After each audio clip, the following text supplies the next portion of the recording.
नमस्कार साथियों, मैं राहुल शर्मा आप सभी लोगों का स्वागत करता हूं आपके अपने परिवार रोजगार विद अंकित पर। दोस्तों सभी को नमस्कार।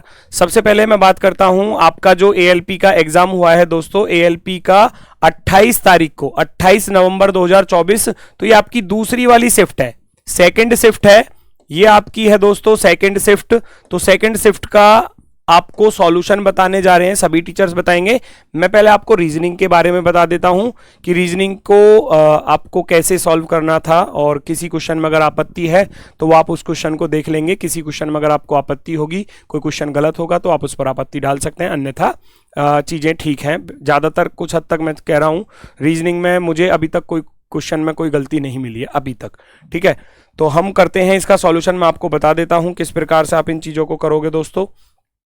28/11 में जो हमारी रीजनिंग आई है, सबसे पहला क्वेश्चन हमारा ये रहा यहां पर, वो है आपका दोस्तों, ये क्वेश्चन है आपका कंडीशनल नंबर लेटर वाला, और बड़े आसान से क्वेश्चन पूछे गए थे। उपरोक्त श्रृंखला में ऐसे कितने प्रतीक हैं जिनके ठीक पहले एक सम संख्या हो और ठीक बाद में विषम संख्या नहीं हो। वो कह रहा है ऐसे प्रतीक बताओ, ऐसे प्रतीक बताओ जिनके ठीक पहले एक सम संख्या हो लेकिन बाद में विषम नहीं होनी चाहिए। इसके लिए मना किया है कि बाद में विषम नहीं होनी चाहिए। तो आप इसको सॉल्व करोगे, सम के बाद प्रतीक ढूंढना है, सम के बाद प्रतीक, बाद में विषम नहीं होनी चाहिए। तो 2 और 8 का पेयर बन जाएगा। फिर सम के बाद प्रतीक चाहिए, बाद में विषम, $8 का नहीं बन पाएगा क्योंकि बाद में विषम आ गई, ठीक है। सम के बाद में प्रतीक चाहिए और एक बाद में, ये बन गया आपका 6 और ये आपका इस तरीके से। ये आपके 2 पेयर यहां पर बन रहे थे और बोर्ड ने भी इसका आंसर 2 माना है, तो ये बिल्कुल सही है। बोर्ड ने भी इसका आंसर 2 माना है, एकदम राइट होगा, एकदम शानदार। आगे बढ़ते हैं, ऐसे ही सारे क्वेश्चन हम रीजनिंग के कर लेते हैं पहले, फिर बाकी सारे टीचर्स आपको बता देंगे अपने अपने सब्जेक्ट के बारे में। ए का अर्थ प्लस है तो यहाँ ए का अर्थ आप प्लस रखोगे, बी का अर्थ गुणा है तो बी की वैल्यू गुणा रखोगे, सी का अर्थ प्लस है तो सी की जगह पर प्लस रखोगे, डी का अर्थ माइनस है तो माइनस रखोगे, ठीक है ना। ए का अर्थ भाग रखना था, ए का अर्थ भाग है और बी का अर्थ है हमारा गुणा। कैलकुलेशन करनी है 34 माइनस के 54 और प्लस के 18/18 और गुणा में 324। ये कैलकुलेशन करनी थी, 18 से 18 कट जाएगा और भैया ये माइनस के 20 तो इधर बचेंगे, माइनस के 20 324 में, तो 304 जो है वो आपका सही जवाब हो जाएगा। कैलकुलेशन करोगे 304 आपका सही जवाब होगा, एकदम शानदार वाला। आगे बढ़ते हैं, नेक्स्ट क्वेश्चन हमारा रीजनिंग का, नेक्स्ट क्वेश्चन ये रहा भैया, ये रहा हमारा अगला क्वेश्चन रीजनिंग का। अल्फाबेट सीरीज, यू के बाद यहां टी आ रहा है तो -1, फिर -1, फिर -1, फिर -1, 18 में से 1 घटा दोगे तो 17 पर क्यों आ जाएगा, तो ये तो वैसे भी गलत हो जाते हैं दोनों विकल्प। फिर जेड 26 माइनस का 1, 25 माइनस का 1, 24 माइनस का 1, 23 में से 1 घटा दोगे 22 पर वी आ जाएगा, तो ये भी गलत हो जाता है। तो ये QVS वाला ऑप्शन नंबर 4 आपका सही था, आपका एकदम करेक्ट आंसर है, नो प्रॉब्लम, ठीक है। लास्ट वाले को देखोगे वो भी बिल्कुल -1 के साथ ही चल रहा था। नेक्स्ट पर चलते हैं आगे की तरफ। ये रहा आपका एक डायरेक्शन वाला क्वेश्चन, देखते हैं क्या कह रहा है। एंथनी बिंदु ए से चलना आरंभ करता है और पश्चिम की तरफ 9 किलोमीटर चलता है भैया। ये पश्चिम की तरफ 9 किलोमीटर गया इस तरीके से, फिर बाईं ओर मुड़ता है, 3 किलोमीटर चलता है, 3 किलोमीटर चला, फिर से बाईं ओर मुड़ता है। अब जब ये बाईं ओर मुड़ेगा 13 किलोमीटर, यानी कि 13 इधर की तरफ चला जाएगा, 13 किलोमीटर। 13 किलोमीटर चलने के बाद दाईं ओर मुड़ता है, 2 किलोमीटर चलता है, केवल 2 किलोमीटर चला। फिर अंतिम बार दाईं ओर मुड़ता है, जब अंतिम बार दाईं ओर मुड़ेगा तो इधर की तरफ चलेगा और 4 किलोमीटर चलता है, 4 किलोमीटर चलता है, तो यानी कि इसके सामने आ जाएगा बिल्कुल यहां पर, क्योंकि ये पूरी 13 थी, 9 और 4 13 है ना। अंतिम बार 4 किलोमीटर चलता है, बिंदु पी पर रुक जाता है, यहां बिंदु पी पर रुक गया और ए पर पहुंचना था। वो कह रहा है बिंदु ए पर दोबारा पहुंचने के लिए उसे कितनी दूर चलना पड़ेगा, तो 2 किलोमीटर ये हो जाएगी, 3 ये हो जाएगी, 2 प्लस का 3, 5 किलोमीटर नॉर्थ की तरफ उसे चलना पड़ेगा, नॉर्थ डायरेक्शन में उसे चलना पड़ेगा, 5 किलोमीटर उत्तर दिशा की तरफ। ऑप्शन नंबर बी बोर्ड ने बिल्कुल सही आंसर इसका माना है। आगे बढ़ते हैं दोस्तों, नेक्स्ट की तरफ। अगला क्वेश्चन होगा हमारा ये रहा, एक और कंडीशनल नंबर लेटर साइन का। इस चैप्टर से अच्छे खासे क्वेश्चन पूछे गए, 2-2 3-3 क्वेश्चन हर शिफ्ट में पूछे गए थे। उपरोक्त श्रृंखला में ऐसे कितने प्रतीक हैं जिनमें से प्रत्येक के ठीक पहले एक संख्या है और ठीक बाद में प्रतीक है। वो कह रहा है ऐसे कितने प्रतीक हैं, ऐसे प्रतीक बताओ जिनके ठीक पहले एक संख्या हो और ठीक बाद में एक प्रतीक हो। यानी कि आपसे संख्या प्रतीक प्रतीक का पेयर ढूंढना है आपसे, यानी कि नंबर सिंबल और सिंबल का पेयर आपको ढूंढना था। नंबर सिंबल सिंबल पहला पेयर तो ये मिल गया, नंबर के बाद दो सिंबल आने चाहिए, नंबर के बाद दो सिंबल, एक ये आ गया, नंबर के बाद दो सिंबल आने चाहिए, एक ये आ गया, नंबर के बाद दो सिंबल आने चाहिए, तो दो से अधिक वाला ऑप्शन जो है वो आपका राइट आंसर हो जाएगा। पहला ऑप्शन था एक, दूसरा दो, तीसरा शून्य, तो दो से अधिक वाला विकल्प जो है वो आपका सही जवाब होगा।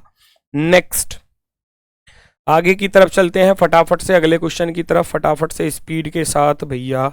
ये आपके सब साइंस के, ये रहा आपका रीजनिंग का क्वेश्चन, लेटर एनालॉजी वाला। लॉजिक पहचानना है, W से Z पर जाना है तो प्लस का 3 हो रहा है, G 7 पर 7 से 4 पर चलोगे तो माइनस के 3 करोगे, और N 14 14 से 17 पर चलोगे तो प्लस का 3 वाला, ये वाला लॉजिक ढूंढ लो जिस विकल्प में बन जाए। 16 से 12 पर जाऊंगा गलत हो जाएगा, 4 से 8 पर जाऊंगा गलत हो जाएगा, 21 से 19 पर जाऊंगा गलत हो जाएगा क्योंकि मुझे +3 करना था। 3 में 3 जोड़ेंगे 6 आ जाएगा, और 27 में से 3 घटाओगे 24 आ जाएगा, और 20 में 3 जोड़ोगे 23। ऑप्शन नंबर 4 बिल्कुल सही आंसर माना गया है इसका बोर्ड के द्वारा। Next, no problem. आगे बढ़ते हैं, एक ये रहा आपका कोडिंग डिकोडिंग वाला, बच्चों वाला सवाल था, थोड़ा सा अच्छी अप्रोच होनी चाहिए और आप इसको फटाफट से स्पीड के साथ सॉल्व कर सकते थे। आर का कोड पूछा है, आर का कोड भैया मुझे बता दो, ग्लोब में आर कहीं आ रहा है? नहीं आ रहा ना, तो 8 4 3 1 5 में से आपका आंसर नहीं हो सकता, ना तो 8 हो सकता, ना 4, ना 3, ना 5। ग्रेड में आ रहा है, इधर देखता हूं बेक्ड में हमारा आर नहीं है, तो भैया 1 2 7 5 हमारा आंसर नहीं होगा, 1 2 7 5 और 6 हमारा आंसर नहीं होगा। तो बचता क्या है? 9 बचता है। इसको इस अप्रोच के साथ करना था कि ग्रेड में आर आ रहा है, ना तो इसमें आर आ रहा और ना ही इसमें आर आ रहा है, तो ना तो 8 4 3 1 5 आंसर होगा, ना 1 2 7 5 6 आंसर होगा, तो मैंने उनको हटा दिया, बचता है केवल 9, बचता है केवल 9। आगे बढ़ते हैं दोस्तों नेक्स्ट की तरफ फटाफट से। एक ये रहा आपका एनालॉजी वाला, 14 प्लस के 2 16, 3 प्लस के 3 6, 16 प्लस के 4 20 और 10 प्लस के 5 15। लॉजिक क्या मिल रहा था? 2 3 4 5 वाला लॉजिक मिल रहा था। ऐसा ही विकल्प में ढूंढ लेना है। 21 और 2 23 पर W हो जाएगा, 9 और 3 12 पर L हो जाएगा, 14 4 18 पर R हो जाएगा, 4 और 5 9 पर I हो जाएगा। WLRI वाला ऑप्शन आपका राइट है, जो कि बोर्ड ने बिल्कुल सही माना है, एकदम करेक्ट आंसर। आगे बढ़ो फटाफट से। ये बच्चों वाला सवाल एक और, ये है कि इंग्लिश शब्द में प्रत्येक स्वर को उसके बाद वाले से यानी कि वॉवेल में +1 कर दो और प्रत्येक व्यंजन को कॉन्सोनेंट को -1 कर दो। इस प्रकार बने अक्षर के नए समूह में बाईं ओर से दूसरा कौन सा अक्षर होगा? तो इंग्लिश में, जब मैं इंग्लिश की बात करूं, ENGLISH, इंग्लिश में बाईं ओर से दूसरा क्या आ रहा है? N आ रहा है। तो आपको बस इसके साथ खेल करना था, पूरा काम नहीं करना था। वो कह रहा है कॉन्सोनेंट में -1 कर दो, जब N में से आप -1 करोगे तो क्या आएगा? M ही तो आएगा, और M वाला आंसर आपका राइट हो जाएगा, ऑप्शन नंबर 2। 2 3 3 सेकंड के क्वेश्चन थे भैया, बहुत अच्छा। एक क्वेश्चन अच्छा खासा शानदार वाला पूछा गया था, ये वाला। ये अब से पहले TCS ने जो है वो केवल लेटर के साथ पूछा था, लेकिन अब नंबर के साथ भी पूछा है। तो यहां दोस्तों हमें ऑप्शन की हेल्प लेनी पड़ती है, ये बिना ऑप्शन के क्वेश्चन सॉल्व नहीं होता एग्जाम में। आप x की वैल्यू 974 रखोगे, पहले विकल्प में कह रहा है, फिर यहां 793 लिखूंगा, 793, फिर 679 लिखा हुआ, और y की वैल्यू लिखूंगा 498। दोनों तरफ का लॉजिक सेम होना चाहिए तो क्वेश्चन सही है, वरना फिर गलत है। 4 में से 3 गया तो भैया 1 बचा, इधर 17 में से 9 गए तो 8 बचे, इधर 8 में से 7 गया, 181 माइनस हो रहे हैं। अगर इधर 181 माइनस हो रहे हैं तो यहां भी 181 माइनस होने चाहिए थे, तो लॉजिक ठीक है। 9 में से 8 गया 1, 17 में से 9 गए 8 और 5 में से 4 गया 1। दोनों तरफ का लॉजिक अगर सेम है तो आपका विकल्प भी सही है। दोनों तरफ का लॉजिक अगर सेम है तो आपका विकल्प भी सही है। थोड़ा सा टाइम टेकिंग हो सकता था, क्योंकि मान लो अगर चौथा वाला विकल्प होता तो चारों ऑप्शन चेक करने थे, तो ये थोड़ा सा टाइम टेकिंग हो सकता है आपका एग्जाम में। ठीक है, चलो आगे बढ़ते हैं। कारण और प्रभाव यहां हम लोग देखेंगे। ये कह रहा है विद्यालय एक्स के अधिकांश शिक्षक यह विद्यालय छोड़कर विद्यालय वाई में चले गए। भाई कॉलेज एक्स या विद्यालय स्कूल एक्स के जो टीचर हैं वो वाई में चले गए, क्यों, किस वजह से? तो ये अपने आप में एक प्रभाव है, कारण नहीं है, ये कारण नहीं है। टीचर स्कूल छोड़कर चले गए दूसरे स्कूल में, कोई ना कोई तो वजह होगी। विद्यालय एक्स की फुटबॉल टीम ने इंटरसिटी फुटबॉल चैंपियनशिप में चैंपियंस की ट्रॉफी जीती, अच्छा खेले इसीलिए ट्रॉफी जीती। अब वो तो स्कूल छोड़ के जा रहे हैं टीचर, वहां तो टीचर की बात चल रही थी, यहां बात चल रही है फुटबॉल टीम की कि ये इन्होंने ट्रॉफी जीती है। तो दोनों चीजें अलग अलग रास्ते पर जा रही हैं। तो आप कहोगे दोनों स्वतंत्र कारणों के प्रभाव हैं, दोनों स्वतंत्र कारणों के प्रभाव हैं, ये बिल्कुल सही आंसर माना गया है बोर्ड के द्वारा। Very good. आगे बढ़ते हैं दोस्तों नेक्स्ट की तरफ, आगे बढ़ते हैं हम नेक्स्ट की तरफ। ये रहा ब्लड रिलेशन का, ये क्वेश्चन हर शिफ्ट में पूछा गया है, हालांकि बहुत आसान सा ही पूछा गया है। वो कह रहा है एन का एस से क्या रिलेशन है, एन का एस से क्या रिलेशन है। हेज की वैल्यू कह रहा है माता, ये इसकी माता हो गई, माइनस का अर्थ है भाई, माता का भाई मामा होता है, खत्म कहानी। Option number C. 5 सेकंड से ज्यादा लगी हो तो बताओ। अगर आपके सामने स्क्रीन पर क्वेश्चन ऐसे आ रहा है और एन से एस का रिलेशन पूछा था, तो हेज की वैल्यू आपने देखी माता और माइनस का अर्थ है पिता, माइनस का अर्थ है भाई, तो माता का जो भाई है उसको बोलते हैं मामा। ऑप्शन नंबर सी बिल्कुल सही था यहां पर विकल्प। आगे बढ़ते हैं, आगे बढ़ते हैं, फटाफट से आगे बढ़ते हैं, आगे आगे आगे।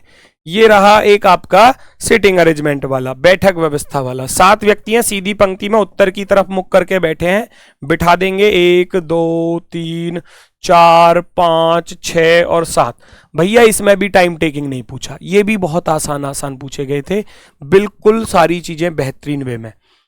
सबसे पहले बोला है एफ के बाईं ओर केवल 2 व्यक्ति हैं, तो इसका अर्थ है एफ यहां पर है।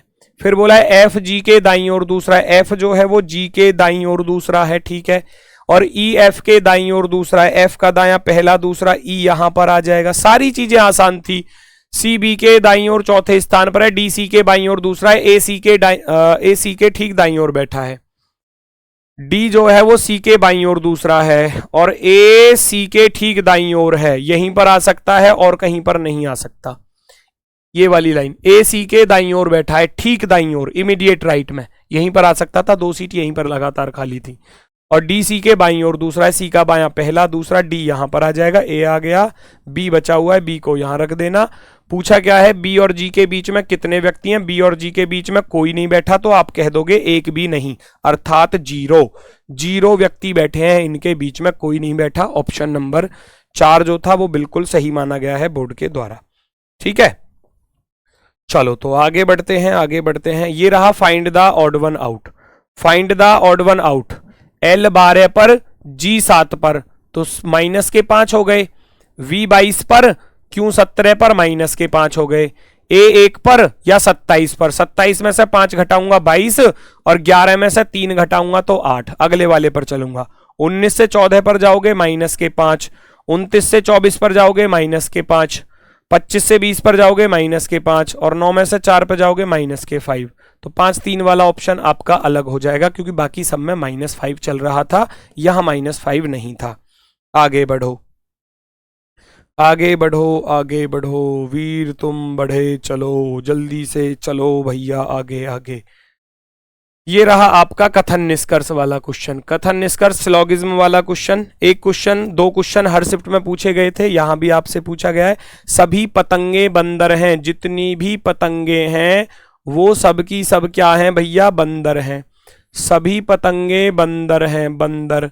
आगे बढ़ो, और सभी बंदर चींटी हैं, सभी बंदर जो थे वो चींटी थे, सभी बंदर क्या हैं, वो चींटी हैं। चेक करो जरा, कुछ चींटियां पतंगे हैं, चींटियों का कुछ हिस्सा पतंगे हैं, बिल्कुल सही है। कुछ बंदर पतंगे नहीं है, नेगेटिव वाला वैसे गलत हो जाएगा। ओनली फर्स्ट, कितना आसान पूछा गया था, केवल और केवल पहला निष्कर्ष अनुसरण करता है।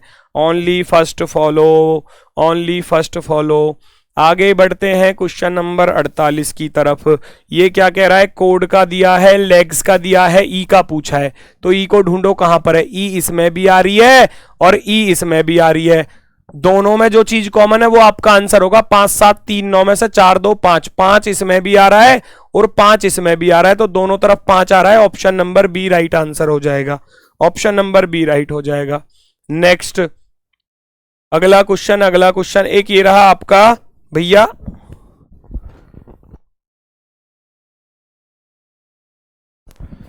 चेक करेंगे सभी लोग। देखो 12 के बाद 13, 14, 15, 16 पर पी आएगा, +1 हो रहा था, बिल्कुल आसान। एन के बाद O P Q R, R आ जाएगा, बिल्कुल आसान। R S T U, U के बाद वी आ जाएगा, पी आर वी वाला बिल्कुल सही आंसर माना गया है। भागो भैया नेक्स्ट की तरफ। सीरीज का क्वेश्चन जितनी भी शिफ्टों में पूछा बिल्कुल आसान पूछा। 7, 6, 13 होते हैं, 13 और 12 25 होते हैं, 6 का दुगना 12, 12 का दुगना 24 करोगे, 25 और 24 49 हो जाएंगे, और 24 का दुगना 48 का गैप, 48 का दुगना 96 का गैप। ये सीरीज चल रही थी डबल के डिफरेंस पर, 6, 12, 24, 48, 96। तो बीच में आपका जो नंबर आएगा वो 49 माना गया है, वो बिल्कुल सही है, बिल्कुल शानदार वाला। चलो जी आगे बढ़ते हैं, नेक्स्ट क्वेश्चन नंबर 55 पर आ जाओ भैया। क्या लॉजिक है? एक्स से वाई पर गए +1, बी से सी पर गए +1, ठीक है। टी 20 पर, एस 19 पर -1, बी -1, डी -1। भैया 3 में -1 हो रहा था और इसमें +1 हो रहा है, तो यही आपका आंसर होगा, यही आपका आंसर होगा, बिल्कुल सही जवाब।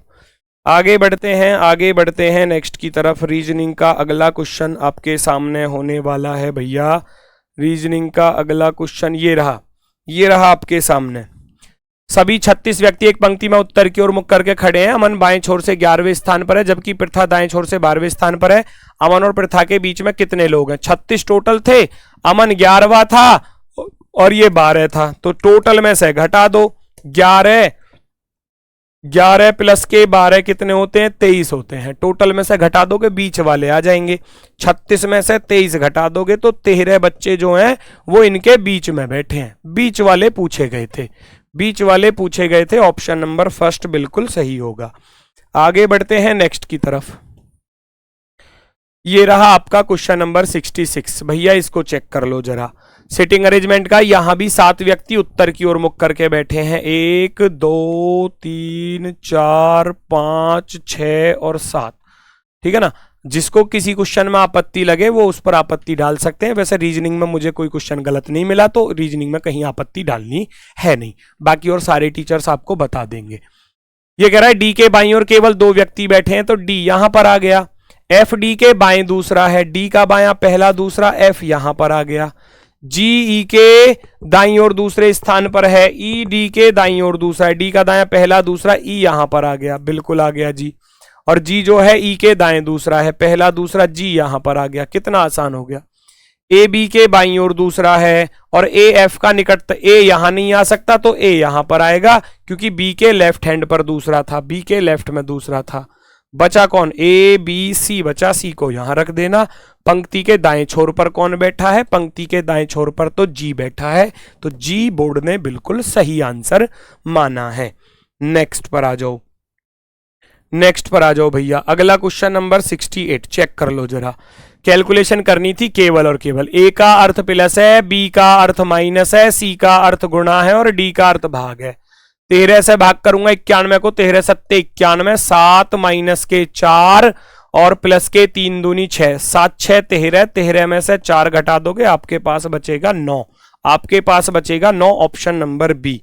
नेक्स्ट अगला क्वेश्चन आपके सामने भैया। अगला क्वेश्चन है कोई? ये रहा क्वेश्चन नंबर 74 को देखो। अगले क्वेश्चन को देखते हैं। ये कह रहा है कुछ तोते बंदर हैं, सम पैरट्स आर मंकी। कुछ भालू बंदर हैं, सम बियर आर मंकी। वो कह रहा है क्या सभी भालू तोते हैं? सारे बियर जो हैं क्या पैरट के अंदर आ रहे हैं? नहीं आ रहे।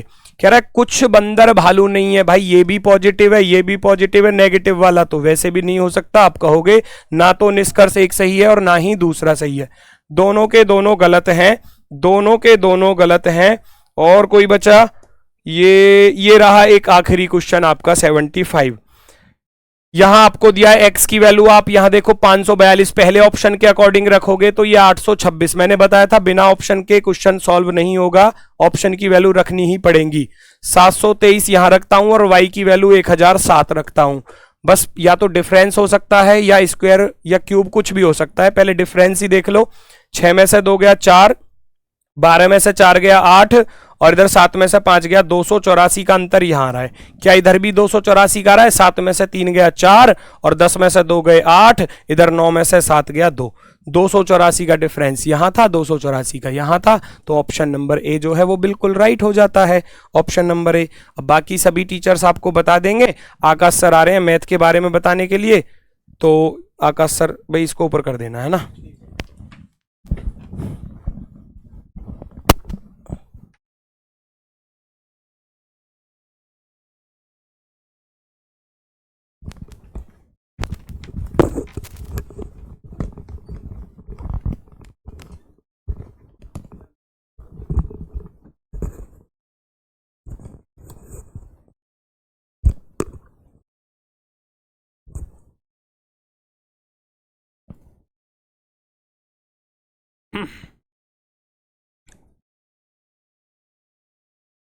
ऊपर करूं? ऊपर करना नीचे?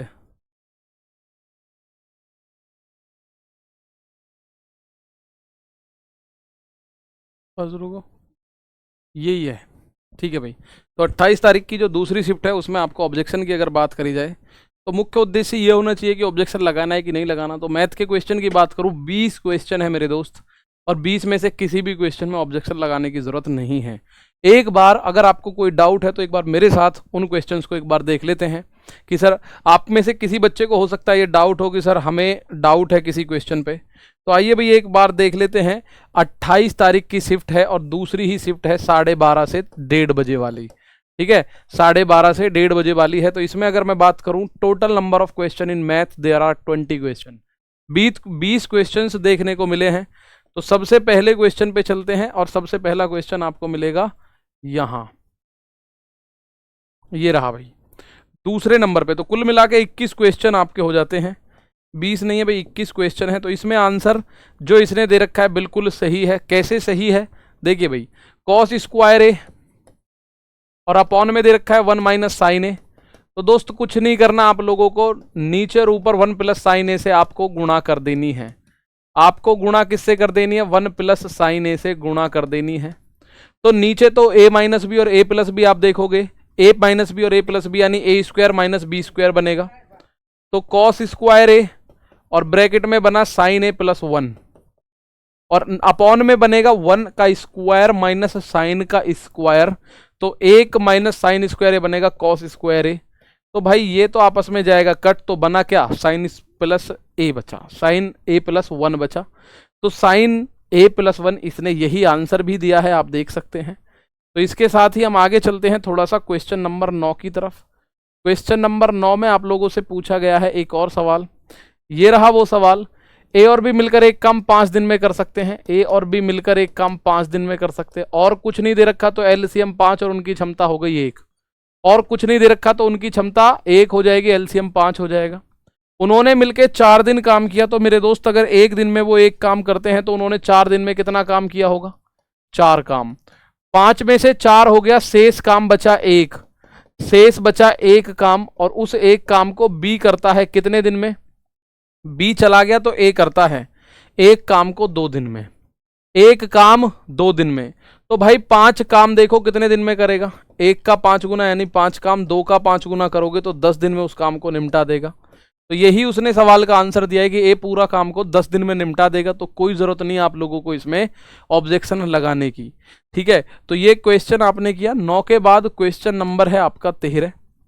यह है 3 व्यक्ति की आयु का अनुपात जो दे रखा है 4, 5, 6 है। 8 साल पहले आयु का योग 51 था।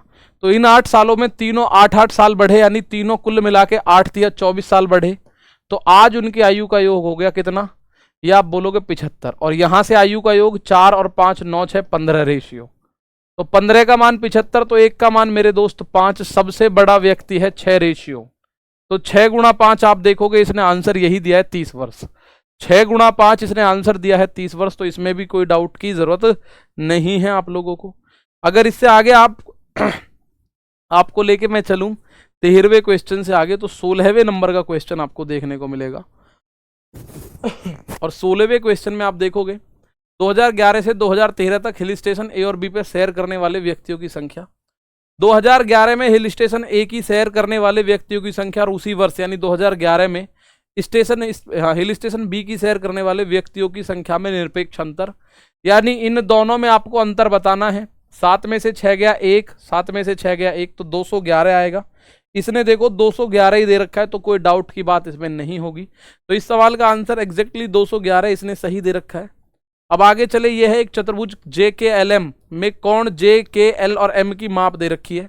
कोई चतुर्भुज है उसमें JKLM, तो इसमें जो कोण है आप देखोगे 6 और 5 11, 11 और 3 14 और 2 16, लेकिन चतुर्भुज के चारों कोण 360 डिग्री होते हैं। तो यहां अगर मैं बात करूं तो एक का मान कितना हो जाएगा 360/16, 4 से काटा या 8 से, 8 चौक 32, 8 पंजे 40, 8 दूनी 16, एक का मान 22.5 हो गया 45/2। अब जैसे ये 2 है तो 2 का मान हो गया 45, जैसे ये 3 है तो 22 तिया 66, 66 और 1.5 ये हो जाएगा 67.5, और जैसे ये 5 है 22 पंजे 110 और आधा पंजे 2.5, तो आप बोलोगे सर 110 और 2.5 112.5, और जैसे ये 6 गुना है तो 6 गुना यानी ये हो जाएगा 135। ठीक है भाई, इसका 6 गुना करोगे तो 45 थी 135, ये इसके चारों कोण बन गए। अब ये कह रहा है कि दोस्त अगर JKLM मैं इधर बना दूं, माना JKLM ऐसे बना दिया मैंने, JKLM मुझे नहीं पता क्या बनेगा। J तो बन गया 45 डिग्री, K बन गया 112.5 डिग्री, L बन गया आपका 112, ये बना 67.5, ये बना 67.5, और L बना 112.5 और M बना 135 डिग्री। तो इनमें से कौन सा चतुर्भुज हो सकता है? देखिए वर्ग तो नहीं हो सकता, चारों कोण 90-90 होने चाहिए। पतंग नहीं हो सकता, पतंग के जो कोई से भी 2 कोण हैं जो एडजेसेंट एंगल है, यानी पड़ोसी जो कोण है वो 2 कोण जुड़ के 180 बनना चाहिए। मैं देख रहा हूँ 45 और 67 180 नहीं बन रहे, क्योंकि पतंग में दोनों टाइप जो होती हैं वो पैरेलल होती हैं। भाई पतंग जो बनती है वो इस तरह से बनती है, तो इसमें जो भुजाएं हैं ये और ये पैरेलल होती है एक दूसरे के आपस में, तो पैरेलल होती है। ऐसा ही काम समानांतर चतुर्भुज में होता है। समानांतर चतुर्भुज में भी जो एडजेसेंट एंगल है उनका योग 180 होता है, यानी कि इसका और इसका जोड़ू तो 180, या इसका और इसका जोड़ू तो 180। यहाँ ऐसा कुछ नहीं है। तो ये लास्ट बचा ट्रेपेजियम, उसने यही बात बोली है कि ये ट्रेपेजियम है। बात इतनी सी है, उसने यही बात बोली है ट्रेपेजियम है, कोई जरूरत नहीं है डाउट की। अगर इसके आगे एक और सवाल ये रहा, सबसे छोटी प्राकृतिक संख्या जिसे 1083 इसे गुणा कर दे कि पूर्ण वर्ग बन जाए, तो आप बोलोगे इसको तोड़ लें सर, तो 3 में तोड़ लिया, 3 गुणा 3 तिया 9, बचा 1, 3 6 18, 3 एकम 3, और ये जो है ये 19 का वर्ग है। 361 क्या है 19 का वर्ग। तो मुझे बताओ इसमें कितने की गुणा करूं जो वर्ग बन जाएगा? तो आप बोलो गुरुजी आप 3 की गुणा कर दो तो ये वर्ग बन जाएगा। तो इसका मतलब सबसे छोटी संख्या कौन सी होगी? तो प्यारे भाई 3 वही सबसे छोटी संख्या होगी। तो 18 के बाद अगर बात करूं तो 24 के बाद 35, 18 के बाद 24 नंबर पे आपको क्वेश्चन मिलेगा। 18 के बाद क्वेश्चन नंबर 24। ऑब्जेक्शन की अभी तक कोई जरूरत नहीं पड़ी, आपने देखा होगा। अब यहां एक क्वेश्चन देखिए क्या दे रखा है। ये कह रहा है 3 पेंसिल और 5 कलम का जो मूल्य है वो 101 है, और आगे कह रहा है 5 पेंसिल और 3 कलम का जो मूल्य है वो 91 है। अब मैं इनको अगर जोड़ दूं तो 5 और 3 8 पेंसिल और 5 और 3 8 कलम का मूल्य हो जाएगा 192। लेकिन वो कह रहा है 2 पेंसिल और 2 कलम। भाई 8 पेंसिल 8 कलम है तो 2 का पूछा, यानी इनका चौथा हिस्सा करना पड़ेगा। तो मैं 4 से भाग दे दूंगा तो ये हो जाएगा 2 पेंसिल और 2 कलम। तो यहां भी 4 से भाग दे देना, 4 चौक 16, 4 अट्ठे 32, 48 रुपए हो जाएगा 2 पेंसिल 2 कलम की कीमत। कितनी? 2 पेंसिल और 2 कलम की कीमत 48 रुपए। तो यही आप लोगों का आंसर है। तो 24 के बाद अगर मैं आपको आगे लेके चलूं तो क्वेश्चन नंबर 35 है, जहां इसके क्वेश्चंस आपको देखने को मिलते हैं मैथ्स के। क्वेश्चन नंबर 35 में आप लोग इसको देखेंगे और उसमें आपका आंसर जो होगा, ये देखो 8 से डिविजिबल सबसे छोटी संख्या। तो भाई लास्ट के 3 डिजिट 8 से कटने चाहिए, बस ये देख लो। तो एक ही जगह 1 रख सकते हैं, सही आंसर 1 होगा। आप बोलो जी इससे भी छोटी 0 रखें, तो 0 रखोगे तो 406 8 से नहीं कटता, चेक कर लेना। 416 8 से कटता है। उसके बाद ये 48वें नंबर पे आ रहा है, 36वें नंबर पे। तो 48 बटे x और समानुपात x बटे 75। तो आप जानते हो सर तिरछी गुणा हो जाएगी तो एक्स स्क्वायर बराबर 48 गुणा 75 होगा। और 48 को मैं ऐसा करता हूं किसी वर्ग में तोड़ लूँ 16 गुणा 3 और 75 को भी तोड़ लो 3 गुणा 25। तो एक्स स्क्वायर का मान ये है तो एक्स का मान क्या होगा, 16 का अंडर रूट करोगे 4, 2 बार 3 का 1 3 और 25 का 5 तो 4 तिया 12 पंजे 60। सही आंसर है इसका भी, इसका आंसर भी सही है। तो इसमें भी कोई ज़रूरत आप लोगों को नहीं होगी कि आप ऑब्जेक्शन इसमें जाके लगाओ। ठीक है, तो ये है 36वां। इसके बाद क्वेश्चन है 42। ये देखो, अब ये क्वेश्चन आपको दे रखा है, इसमें आप देख लो, एक त्रिभुज के आधार की लंबाई एक वर्ग के परिमाप के बराबर है। आधार जो है इसकी लंबाई परिमाप के बराबर है जिसका विकर्ण है 7√2। तो अगर इसका विकर्ण 7√2 है तो इसकी भुजाएं होंगी 7 भाई, क्योंकि वर्ग का विकर्ण होता है भुजा गुणा अंडर रूट 2। तो इसका परिमाप 28 है तो इसका ये वाला जो आधार है परिमाप के बराबर है तो इसका आधार हो गया 28। और कह रहा है त्रिभुज की ऊंचाई, संगत ऊंचाई एक वर्ग की भुजा की लंबाई के बराबर है जिसका क्षेत्रफल 169 है। तो एक वर्ग है जिसका क्षेत्रफल है 169 तो इसकी भुजाएं 13 हो जाएंगी। तो इसकी ऊंचाई 13 दे रखी है। इसकी ऊंचाई किसके बराबर है, ऊंचाई की वर्ग की भुजा की लंबाई, तो ये 13 के बराबर है। अब जिसका क्षेत्रफल 169 है, त्रिभुज का क्षेत्रफल बता दो।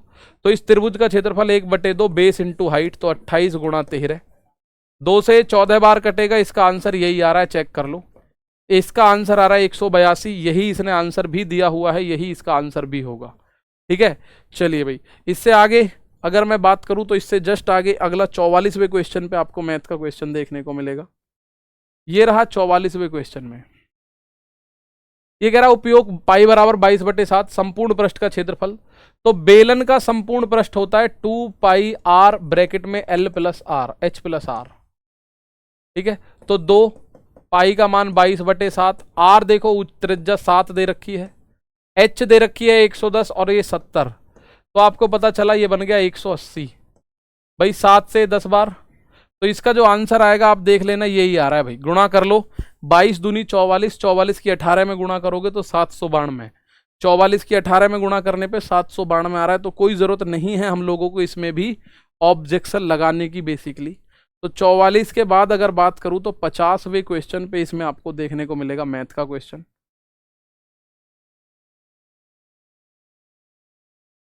ये रहा, निम्न में से कौन सी एक अभाज्य संख्या है। तो इसने बिल्कुल सही दे रखा है, ये एक अभाज्य संख्या है। देखो अभाज्य संख्या कैसे निकालते हैं, आपको ये जो संख्या दे रखी है इसके आसपास जो इससे बड़ा वर्ग कौन सा है, जैसे इससे बड़ा वर्ग है 13 का वर्ग 169। तो 13 तक किस संख्या से कट रहा है, देखो 1 से कट रहा है, बिल्कुल 1 छोड़ो, 2 से नहीं कट रहा, 3 से नहीं कट रहा, 4 5 6 7, 7 दूनी 14, 7 तिया 21, ये 7 से कट गया। तो ये तो अभाज्य नहीं है। ये किसी से नहीं कटा, इसको देखो ये किससे कट रहा है, ये भी किसी से कट रहा है। तो ये कितने का वर्ग, अगर मैं 200 तक पहुंचूं तो 13 14 15 का वर्ग जो होता है 225 होता है। तो 15 तक किसी ना किसी से कट रहा होगा, 13 से कट रहा है। 13 एकम 13, 13 सत्ते 91, ऐसे ये भी कट रहा है किसी ना किसी से, ऐसे ये भी कट रहा होगा किसी ना किसी से। 437 की बात है। तो इसके आसपास का जो वर्ग है वो 21 का वर्ग है 441, 21 का वर्ग है 441। तो आप देखो 21 से नहीं कट रहा, 21 से कट रहा है, 21 दूनी 42 नहीं कट रहा, 29 से कट रहा है क्या, 39 से कट रहा है क्या, किसी ना किसी से जरूर कट रहा होगा क्या, 3 से कट रहा है, 7 3 10 4 14, 39 से तो नहीं कट सकता, 29 से, 29 एकम 29 बचा 14, 147 बचा, तो 29 के टेबल में 147 नहीं होगा। तो किसी ना किसी संख्या से कट रहा होगा, 1 से 2 से 3 से 4 से 5 6 7 6 42 नहीं कट रहा, 8 9 10 11, 7 4 11, 11 से भी नहीं कट रहा, 12 13 13, 19 से कट रहा है, देखो जरा 19 दूनी 38 बचा 5, 19 तिया 57। तो ये 19 से कट रहा है लेकिन ये किसी से नहीं कट रहा है, यानी अभाज्य है। तो इसको पता चल गया कि ये अभाज्य संख्या है। तो सही संख्या उसने आंसर विकल्प में दिया हुआ है। और 50 के बाद आप देखोगे 57 58 59, तीनों मैथ के क्वेश्चन हैं। 57 58 59 आप देखोगे, ये देखो क्या क्वेश्चन दे रखा है, Y square minus X square में से X square minus Y square को घटाने पर निम्न में से क्या प्राप्त होगा। तो ये आप लोगों को दे रखा है Y square minus X square. तो भाई अगर आप इसमें से Y square minus X square में से घटाते हो X square minus Y square को, तो ये बनेगा Y square minus X square minus X square minus minus plus का वाई स्क्वायर। तो कुल मिला के ये बना 2 Y square minus 2 X square. ठीक है, तो इसने इस 2x² को पहले ले लिया तो माइनस का 2x² प्लस का 2y² ऐसे बन गया। अब -2 कॉमन ले लो, x² माइनस y² बना, और यही ऑप्शन में दे भी रखा है, यही आपको ऑप्शन में दे भी रखा है। अब देखो किसी देश में 55% जनसंख्या महिला है, आप टोटल जनसंख्या 100 मानो, तो फीमेल हो गई 55, मेल हो गए 45, ये अंडरस्टूड है। 80% पुरुष साक्षर है, 45 का 80% है साक्षर, तो ये 4 बार, ये 20 से 5 बार, 5 से 9, यानी कि 36 पुरुष साक्षर है टोटल। कह रहा है कुल साक्षरता 58 है, यानी कुल 58 लोग पढ़े लिखे हैं। 58 में से 36 तो यही हो गए, तो 8 में से 6 गया, 2 बचा, और यहां बचा 5 में से 3 गया, 2, यानी 22 और हैं, और वो 22 के 22 कौन है? महिला। तो 55 में से 22 महिला पढ़ी लिखी हैं। कह रहा है कितनी महिला पढ़ी लिखी हैं? तो 22 महिला कितने में से? 55 में से, और गुणा 100% जब आप करोगे, 11 दूनी 22, 11 पंजे 55, 5 से ये 20 बार, तो 40% महिलाएं हैं जो पढ़ी लिखी हैं। कितनी परसेंट महिला? 40% मेरे प्यारे भाई महिलाएं हैं जो पढ़ी लिखी हैं। सही आंसर है, कोई जरूरत नहीं ऑब्जेक्शन की, ठीक है। चल भाई, तो इससे आगे चलते हैं। 58 से आगे चलेंगे तो 59वां क्वेश्चन हमने करा, ये आ गया 59। समान अंकित मूल्य वाली वस्तु हैं, 5 खरीदे 6 पाए, बाय 5 गेट 6, ये पढ़ा है ना आपने। तो एक फ्री है, तो इसका सीधा सीधा है free upon total into 100%। Discount कितना है इसका? डिस्काउंट का परसेंट है फ्री। कितनी फ्री है? एक फ्री है, टोटल कितनी हो गई? 6 गुणा 100%, तो 100/6, 16 सही 2/3% बनेगा। 100/6 कितना बनेगा? 16 सही 2/3% बनेगा। इसके बाद आप देखोगे इससे जस्ट आगे का सवाल, ये 2 सवाल एक साथ आपके मैथ में है, 2 सवाल एक साथ मैथ में है, तो इन्हें देखो। 5 वर्षों के लिए 4% वार्षिक साधारण ब्याज की दर से 3000 पर साधारण ब्याज, तो SI बराबर PRT अपॉन 100, तो 3000 प्रिंसिपल R है, 4 समय है 5 अपॉन 100, 2 जीरो से 2 जीरो खत्म, 3 पंजे 20 और 30, 600 रुपये इस सवाल का आंसर दे भी रखा है इसने। 600 रुपये सवाल का आंसर है। 2 छात्र एक परीक्षा में शामिल हुए, उनमें से एक ने दूसरे से 9 अंक ज्यादा प्राप्त करे। एक ने अगर A अंक प्राप्त करे तो एक ने X प्राप्त करे तो एक ने X + 9 प्राप्त करे हैं। अब कह रहा है उनके और उसके अंक जो हैं, उनके अंकों के योग का 56% है, यानी इनका योग कर दो तो इसके जो अंक है ना ज्यादा वाले के, ये 56% है योग का। बस ये देखना था। 4 से 14 बार, 4 से 25 बार, 25 की इधर गुणा करो, 2 और 2 25 दूनी 50। भाई X + 9 जो है अंकों के योग का 56% है, तो 4 से काटोगे 14 चौक 56। आप बोलोगे सर 25 की गुणा यहाँ करो, 25 दूनी 2x हो गया, तो 25 दूनी 50x और 25 निम्मा 450। यहाँ देखोगे तो 14x और 14 निम्मा 126। भाई यहाँ एक बार फिर देखो, 2 छात्र एक परीक्षा में शामिल हुए, उनमें से एक ने दूसरे से 9 अंक ज्यादा प्राप्त करे। अगर एक ने x प्राप्त करे तो दूसरे ने 9 ज्यादा, यानी X + 9, और उसके जो अंक है उनके अंकों के योग का 56, अंकों के योग का, उल्टा लिख दिया हमने, अंकों के योग का x और अगले को मिले X + 9, तो अंकों के योग का 56% है उसके अंक, अंकों के योग का 56% है उसके जो अंक है, ये बनेगा भाई।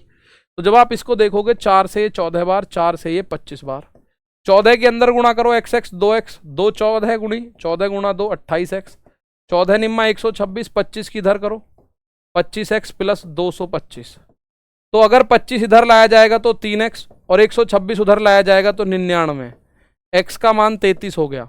तो एक को मिले 33 और एक को मिले 33 और 9 42, ये रहा आंसर, ये रहा आंसर। 42 और 33 दोनों लोगों को मिले हैं, एक को 33 एक को 42 मिले हैं। तो 62 के बाद आपके सामने जो क्वेश्चन है वो है 64 और 70। 64 ये रहा, 64 ये रहा। मैं 10 किलोमीटर पर आवर की चाल से चलता हूँ, 2 घंटे ठीक समय पर पहुंचता हूँ, तो दूरी कितनी है? दूरी बराबर चाल गुणा समय, यानी दूरी है आपकी 20 किलोमीटर। अब यदि अपनी चाल 5 किलोमीटर बढ़ा दूं, पहले ही 10 है, 5 और बढ़ा दो तो चाल हो जाएगी 15 किलोमीटर पर आवर। तो आप बोलो कितना समय जल्दी पहुंच पाऊंगा, ठीक है, कितना समय जल्दी पहुंच पाऊंगा। तो आप बोलोगे सर यहां से अगर आप देखें, या तो दूसरा तरीका अपना लो कि सर पहले स्पीड 10 है, अब स्पीड हो गई 15, यानी स्पीड 2 से 3 हो गई चाल, दूरी बराबर है तो समय बिल्कुल अपोजिट हो जाएगा। समय हो जाएगा 3 से 2। अब कितना बचत हो रहा है, 1 रेशियो की बचत हो रही है, और 3 रेशियो का मान 2 घंटे दे रखा है। तो 3 रेशियो का मान दे रखा है 2 घंटे, 2 घंटे का मतलब 120 मिनट, तो 1 रेशियो का मान 40 मिनट दे दिया। 1 रेशियो का मान कितना, 40 मिनट की बचत हो रही है, यही उसने बोला भी है। ठीक है, 40 मिनट की बचत हो रही है, यही उसने बोला भी है। अब आ जाओ 70वें क्वेश्चन पे। 1-2 क्वेश्चन बच रहे हैं जो उनको और देख लो। एक विक्रेता 1 रुपए में 10 टॉफी बेची, जिसमें उसे 20% का लाभ हुआ। 1 रुपए में 10 टॉफी बेची और ये 120% की वैल्यू है, मुझे 100% की वैल्यू बतानी है। 2 जीरो से 2 जीरो खत्म, यहाँ आया 1 रुपए की 12 टॉफी। 1 रुपए में 12 खरीदी थी, 1 रुपए में 10 बेच दी।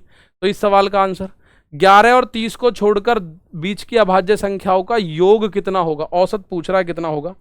तो 11 नहीं लेना, 12, 13, 13 के बाद 14, 15, 16, 17, 18, 19, 20, 21, 22, 23, 24, 25, 26, 27, 28, 29।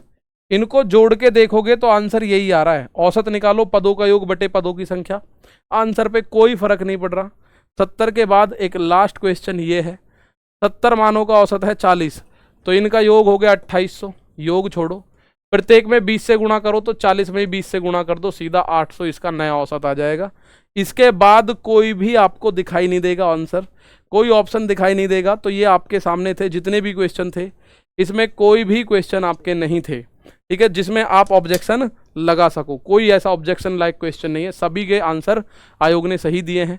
अब यहाँ मैथ के हो गए क्वेश्चन, अब साइंस के क्वेश्चंस को मैं विक्रांत सर को बुलाऊंगा। सर प्लीज साइंस के क्वेश्चन एक बार बता दीजिए।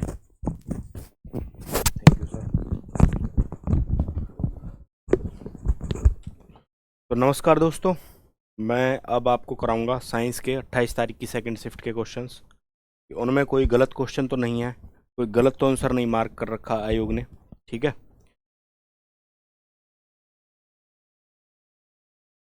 तो देखते हैं जल्दी जल्दी एक बार। क्वेश्चन साइंस के बहुत ज़्यादा हार्ड तो नहीं आए है ना, क्वेश्चन नॉर्मल ही हैं। ऐसे सिंपल क्वेश्चन रेलवे नहीं पूछता आमतौर पे, लेकिन इस बार क्या करें, क्वेश्चन का लेवल ये घटाने लग रहे हैं हर एग्जाम में ही। चलो जी चलो फिर देखते हैं पहला क्वेश्चन अपना जल्दी जल्दी। ये रहा, किसी पिंड की शक्ति को किलोवाट और वाट दोनों में मापा जा सकता है, तो वाट के संदर्भ में 1 किलोवाट का मान क्या है। ये बचपन से ही जानते हो तुम लोग, है ना। 1 किलोवाट में कितने वाट होते हैं, है ना, है कि नहीं। चलो जी, जानते ही हो ये तो, है ना।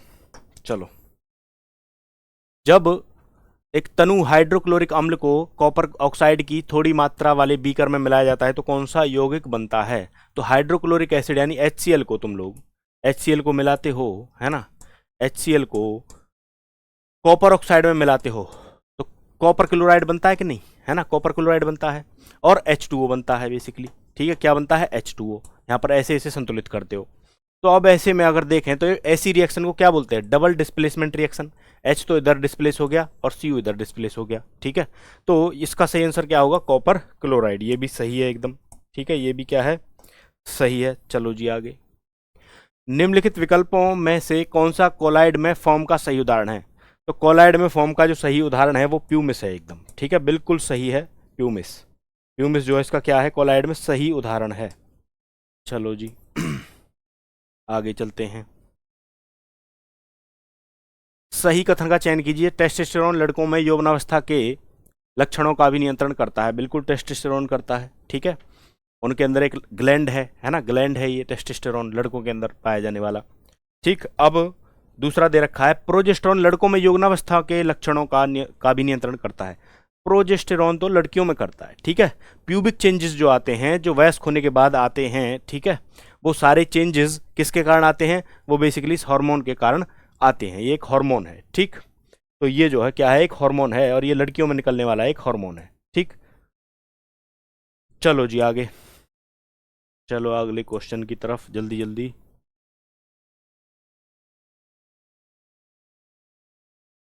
हाँ, जब सफेद प्रकाश को कांच के प्रिज्म द्वारा 7 रंगों में विक्षेपित किया जाता है, तो निम्न में से किस रंग का विचलन सबसे कम होगा। तो किस रंग का विचलन इनमें से सबसे कम होगा। तो देखो, जब भी कभी आप सब जानते हो बचपन से, जब प्रिज्म से गुजरा जाता है प्रकाश को, तो अपने श्वेत प्रकाश को, तो वो अपने 7 जो अवयव होते हैं उनमें टूट जाता है। 7 अवयवी अंगों में क्या हो जाता है, टूट जाता है। ठीक है जी, विबग्योर आपने पढ़ा होगा, विबग्योर पढ़ा है बचपन से ही। ठीक है, तो इसमें अगर बात करें सबसे ज्यादा जो विचलन होता है वो वी का होता है। तो ऊपर से नीचे आने पर जो विचलन है वो बढ़ता चला जाएगा। विचलन क्या होगा, विचलन बढ़ेगा। मतलब जो ये कलर है आपका वायलेट, इसका विचलन सबसे ज्यादा होता है। जो रेड कलर होता है इसका विचलन क्या होगा, सबसे कम होगा। अब आपसे पूछा है किस रंग का विचलन सबसे कम होता है, तो यहां पर रेड है ऑप्शन में, नहीं है। ठीक है, यहां पर रेड ऑप्शन में नहीं है। फिर उसके बाद देखो ओ है, नहीं है, ऑरेंज भी नहीं है, यहां पर येलो है। ठीक है, तो सब अब इनमें सब में जो ऑप्शन दे रखे हैं इन सभी में सबसे कम विचलन किसका होगा, येलो का होगा। और आप में से कई सारे लोगों ने क्या किया होगा कि ये क्वेश्चन गलत है। ठीक है, ऐसा मान लिया होगा और पढ़ा होगा क्या उन्होंने, सबसे ज्यादा होगा, सबसे ज्यादा विचलन किसका होगा। ठीक, ऐसे करके पढ़ के आए होंगे। ठीक है जी, ऐसे जो है जल्दबाजी में क्वेश्चन ये गलत हो जाते हैं और हम लोग जो है कई बार मान लेते हैं कि आयोग ने गलत क्वेश्चन पूछा है। चलो, जब किसी वस्तु पर गुरुत्वाकर्षण बल लगता है तो वस्तु निम्न में से क्या अनुभव करती है, त्वरण अनुभव करती है। और क्या अनुभव करती है ना जी, क्या अनुभव करती है, त्वरण। चलो आगे,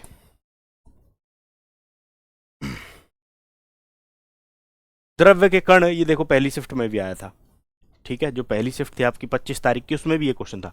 द्रव्य के कण डैश के कारण निरंतर गतिशील रहते हैं। किसके कारण लगातार गतिशील रहते हैं, वो गतिशील रहते हैं, वो गतिशील रहते हैं गतिज ऊर्जा के कारण, काइनेटिक एनर्जी के कारण वो लगातार क्या करते रहते हैं, गति करते रहते हैं द्रव्य के कण। ठीक है, चलो जी, पुष्प के मादा जनन अंग में उभरा फूला भाग डैश होता है, मध्य में लंबा भाग डैश होता है और शीर्ष भाग जो प्राय चिपचिपा होता है वर्तिकाग्र होता है। तो पुष्प के मादा जनन अंग की अगर बात करें तो उसे क्या बोलते हैं, उसे बोलते हैं कार्पेलिया पिस्टल, है ना, कार्पेलिया पिस्टल उसको बोला जाता है। इस प्रकार का होता है। ठीक है, इस प्रकार से देखने में होता है। ये जो ऊपर वाला भाग है इसे बोलते हैं स्टिग्मा या वर्तिकाग्र हिंदी में। ये जो लंबा भाग है डंडी नुमा, है ना, डंडी के समान, ये है स्टाइल, वर्तिका बोलते हैं इसे। और ये जो है इसे बोलते हैं ओवरी, अंडाशय। ओवरी के अंदर ही बीजांड पाए जाते हैं। ठीक है, ओवरी के अंदर ही क्या पाए जाते हैं, बीजांड पाए जाते हैं। ठीक, अच्छा, तो इसने पूछा है फूला हुआ जो भाग है नीचे का, ठीक है, इसे क्या बोलते हैं, ओवरी यानी अंडाशय, सही है। दूसरा मध्य में जो लंबा भाग है इसे क्या बोलते हैं, स्टाइल या वर्तिका। ऑप्शन 1 सही है एकदम इसका। ठीक है, ऑप्शन 1 क्या है, सही है एकदम। चलो अगले क्वेश्चन की तरफ। मानव में नाइट्रोजन युक्त अपशिष्ट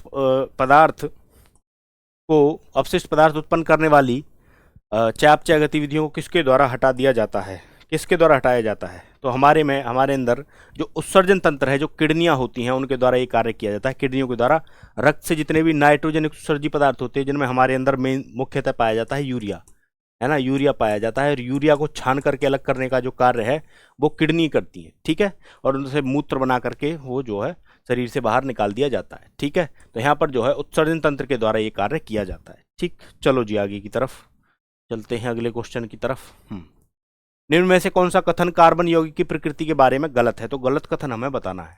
ठीक, कार्बन में कार्बन के अन्य परमाणुओं के साथ बंधन बनाने की अद्वितीय क्षमता होती है, जिससे बड़े अणुओं का निर्माण होता है। इस गुण को श्रृंखलन या कैटेनेशन कहते हैं, जानते हो आप सभी लोग, है ना। इसमें कैटेनेशन का गुण पाया जाता है कार्बन में। ठीक है, कैटेनेशन का इस प्रकार से जो ये बंध बनाता है लगातार कार्बन के साथ, इस गुण को ही बोलते हैं कैटेनेशन। कार्बन में ऐसे यौगिक जिनके कार्बन परमाणु के बीच द्विआबंध और त्रिआबंध होता है तो उसे असंतृप्त यौगिक बोलते हैं। बिल्कुल सही है, अनसैचुरेटेड कंपाउंड्स बोलते हैं जिनके कार्बन के बीच में डबल या ट्रिपल बॉन्ड आता हो, और अगर सिंगल बॉन्ड आता हो तो उसे संतृप्त बोलते हैं। और चौथे कथन में इनफैक्ट ये यहाँ कार्बन के ऐसे यौगिक जो कार्बन परमाणु के बीच केवल एक आबंध से जुड़े होते हैं संतृप्त यौगिक कहलाते हैं। सही है भाई ये भी। ठीक है, हमसे पूछा था गलत, अब इसे देखते हैं। कार्बन के यौगिक ऑक्सीजन से ही बनते हैं, ये गलत है भाई। केवल ऑक्सीजन से थोड़ी बनते हैं कार्बन के यौगिक, हाइड्रोजन से भी बन जाते हैं, है ना, हाइड्रोजन से भी बन जाते हैं, क्लोरीन से भी बन जाते हैं, फ्लोरीन से भी बन जाते हैं, बहुत सारी चीजें हैं। ठीक, चलो जी आगे अगले क्वेश्चन की तरफ। हाँ, विभवांतर के वाले दो बिंदुओं पर Q आवेश को गतिमान करने में किया गया कार्य कितना है। तो आप सभी जानते हैं, विभवांतर की परिभाषा जानते हो कि नहीं। एकल आवेश को बिंदु A से बिंदु B तक, है ना, ले जाने में किया गया कार्य ही क्या है, विभवांतर कहलाता है। ठीक है, अब W बराबर क्या आ जाएगा यहाँ पर, KQ। ठीक है, के क्यू या क्यू के, बात एक ही है। चलो जी आगे, चलो जी जल्दी जल्दी आगे। पौधे के शीर्षस्थ विभाज्योतक ऊतक यानी एपिकल मेरिस्टेमेटिक टिश्यू की स्थिति क्या होती है, कहाँ पर वो पाया जाता है? तो ये चीज आपको पता होनी चाहिए थी, है ना। कहाँ पे होती है उसकी लोकेशन? तो वो होती है स्टेम के ग्रोइंग पार्ट पर, ठीक है, स्टेम के ग्रोइंग पार्ट पर, यानी तने के जो बढ़ता हुआ हिस्सा होता है उस पर, जैसे यहाँ, ठीक है, यहाँ पर जो है एपिकल मेरिस्टेम पाया जाता है। और जड़ों के फलक पर, जड़ों का जो एंड पॉइंट होता है, जो जड़ों का हिस्सा बढ़ रहा होता है, ठीक है जी। तो बोलते हैं इस हिस्से को बोलते हैं सूट बोलते हैं, जो शीर्ष हिस्सा होता है बिल्कुल स्टेम का, और इसको बोलते हैं रूट, आप सभी जानते हो। तो रूट और सूट पर जो है पाया जाता है, तनों और जड़ों की वृद्धि वाले भागों पर, बिल्कुल सही है, ठीक है। और इसका काम ही होता है प्लांट की लंबाई को बढ़ाना, प्लांट की तने की लंबाई को बढ़ाना, ठीक। चलो जी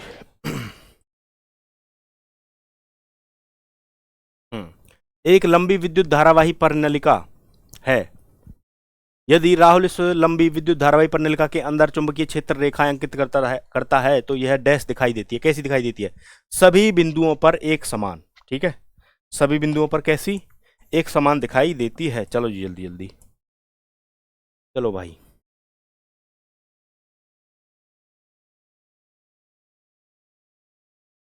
एक लोहे की कील को कॉपर सल्फेट के विलयन में डुबोया जाता है तो कौन सा पदार्थ विस्थापित हो जाता है? तो कौन सा पदार्थ विस्थापित हो जाएगा बताओ?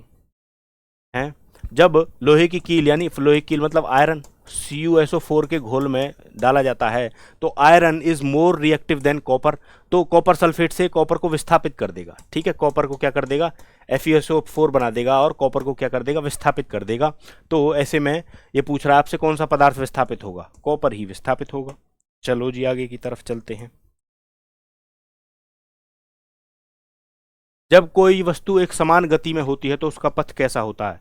ऋजुरेखीय, ठीक है, कैसा होता है? ऋजुरेखीय। चलो जी आगे। की संख्या कैल्शियम के परमाणु द्रव्यमान को दर्शाती है, तो आप सभी को पता है ना, कैल्शियम का जो है क्या होता है? परमाणु क्रमांक 20 होता है और परमाणु द्रव्यमान जो है 40 होता है, 40, ठीक है। चलो जी आगे चलते हैं। एक वस्तु को अवतल दर्पण के फोकस और ध्रुव के बीच रखा जाता है, निर्मित प्रतिबिंब कैसा होगा? आभासी और सीधा, आभासी और कैसा होगा? सीधा होगा। चलो जी आगे।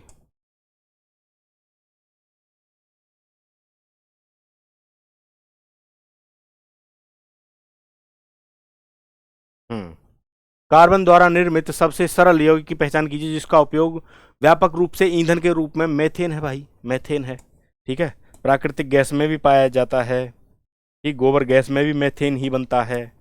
तो मेथेन जो है एक व्यापक रूप में पाया जाने वाला ईंधन है, ठीक है, इस्तेमाल किया जाने वाला क्या है? ईंधन है। चलो, जीवों की मूल निर्माण इकाई क्या है? ये तो सबसे बायोलॉजी की शुरुआत ही यहीं से होती है, ये क्वेश्चन आया था, बताओ। धिक्कारने वाली बात है अगर किसी ने ये गलत किया होगा तो। कोशिका, सभी जीव किससे मिलकर बने हुए हैं? कोशिका से, इसी चीज से शुरुआत होती है बायोलॉजी की, ठीक है जी। चलो जी, चलो आगे चलते हैं। शायद खत्म हो गए क्या हमारे क्वेश्चन? चलो तो भाई, हाँ तो अब आपको रंजीत सर, ठीक है, कराएंगे GS के क्वेश्चंस, बताएंगे कोई क्वेश्चन उनमें गलत तो नहीं है। तो रंजीत सर। हाँ जी भाई, तो क्या हाल चाल है आप लोगों के? उम्मीद करता हूँ सब स्वस्थ हो, मस्त हो, घर बैठ करके तैयारी का एंजॉय कर रहे हो। अब बातें करते हैं हम लोग 28 तारीख की सेकंड शिफ्ट के बारे में, है ना। पेपर देखो अच्छा आ रहा है, मुझे ऐसा लग रहा है सर हम आगे चले गए।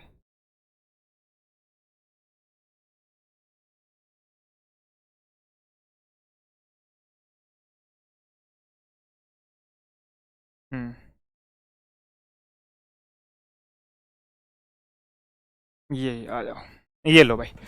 28 नवंबर सुबह आप लोगों की जो 12:30 से 1:30 बजे के बीच में दोपहर वाली शिफ्ट हुई थी, सुबह नहीं, उसके बारे में अब हम चर्चा करते हैं दोस्तों, ठीक है ना।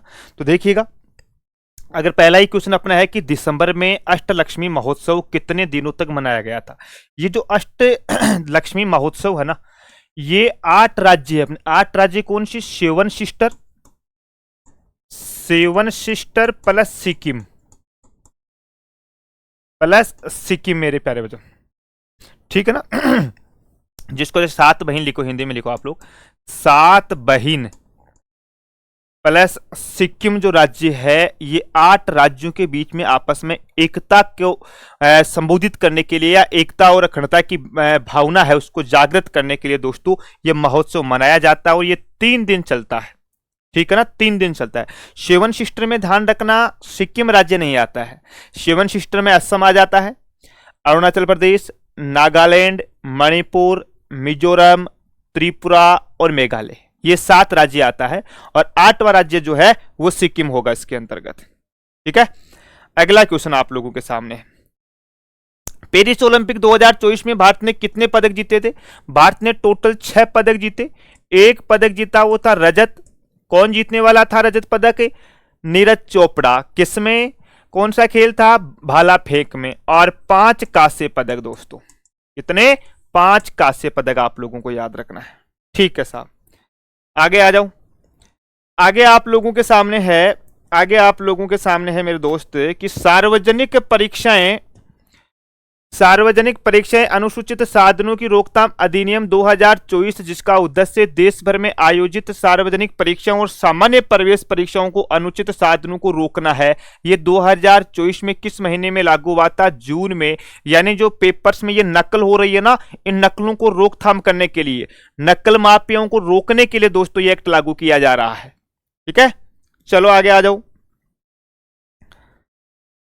आगे आप लोगों के सामने है, पेपर अच्छा पेपर है ये भाई, पेपर अच्छा पेपर है दोस्तों। ये रहा 18 अगस्त 2024 को कोयम्बटूर में इंडियन विंड पावर एसोसिएशन द्वारा आयोजित बैठक में को 2023-24 के लिए ग्रीन एनर्जी चैंपियन अवार्ड से सम्मानित किया गया। देखो कोयम्बटूर कहां पे है? आंध्र प्रदेश के अंतर्गत। और आंध्र प्रदेश में विंड एनर्जी बोले तो पवन ऊर्जा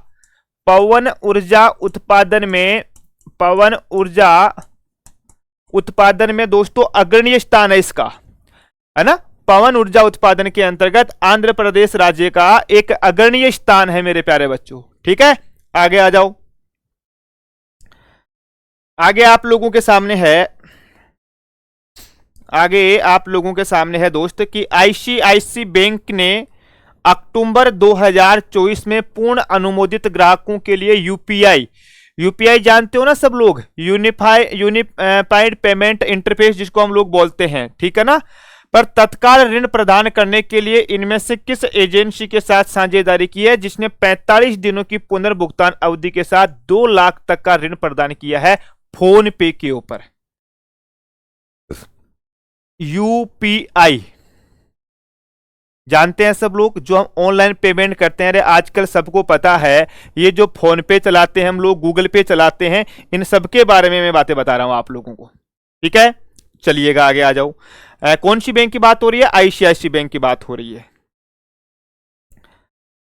आगे आओ, ये रहा 5वीं वैश्विक मानक संगोष्ठी कहां आयोजित हुई थी? वैश्विक मानक संगोष्ठी है ये नई दिल्ली के अंतर्गत हुई थी दोस्तों। यहां पे लगभग काफी देशों के जो संयोजक थे वो सब आए हुए थे, उन सबकी बैठक हुई है नई दिल्ली के अंतर्गत, ठीक है ना। बहुत बढ़िया, चलिएगा आगे आ जाओ, देखिए फटाफट से आगे आता है कि निम्नलिखित में से महिला प्रीमियर लीग। देखो जब मैं फर्स्ट शिफ्ट करा रहा था तब मैंने आप लोगों को बताया था, याद हो तो, कि उसमें आईपीएल का पूछा गया था कि आईपीएल 2024 का विजेता कौन था? केकेआर। यहां महिला का पूछ लिया तो महिला आरसीबी मेरे प्यारे डियर। अब तुम लोग बताओ, देखिए है आईपीएल में महिला आईपीएल जो है इसमें प्यारे बच्चों उप विजेता कौन था? इसमें उप विजेता जो है वो कौन था मेरे प्यारे डियर? बताओ, देखिए आप लोग जो बताओगे तो मान जाऊंगा कि भाई हाँ तुम लोगों को पता है। चलो ऑप्शन दूं? अरे पता है सबको, ऐसे ही बता दोगे तुम लोग, है ना, ऐसे ही बता दोगे मुझे लग रहा है कि। चलो देखिए आगे आ जाओ, आगे आप लोगों के सामने है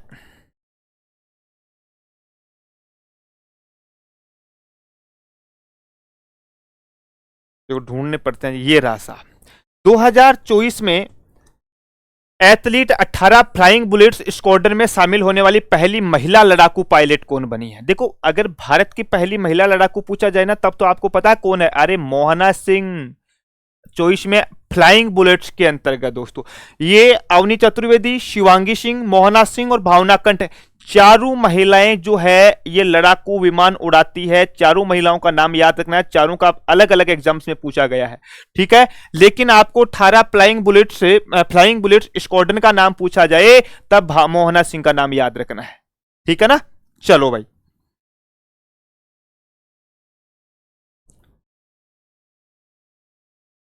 आगे आपके सामने है ये राजी। सार्वजनिक कला संस्थापनों के माध्यम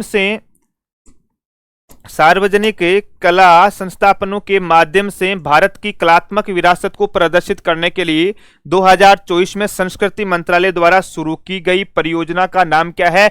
प्रोजेक्ट परी। क्या नाम है? प्रोजेक्ट परी। प्यारे बच्चों, किस मंत्रालय के द्वारा शुरू की गई है? ये कल्चरल मिनिस्ट्री के द्वारा, संस्कृति मंत्रालय के द्वारा शुरुआत की गई है इसकी, ठीक है।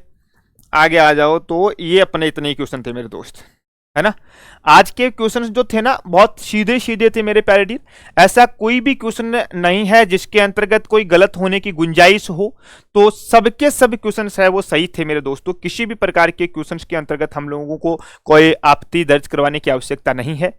और उम्मीद करूंगा कि आप लोगों को सेशन अच्छी तरीके से समझ में आया होगा, ठीक है। अब मैं चलता हूं, मिलूंगा आप लोगों से थर्ड शिफ्ट में। तब तक के लिए स्वास्थ्य का ध्यान रखना, बड़ों का सम्मान करना, छोटों से प्रेम करना। जय हिंद, जय भारत।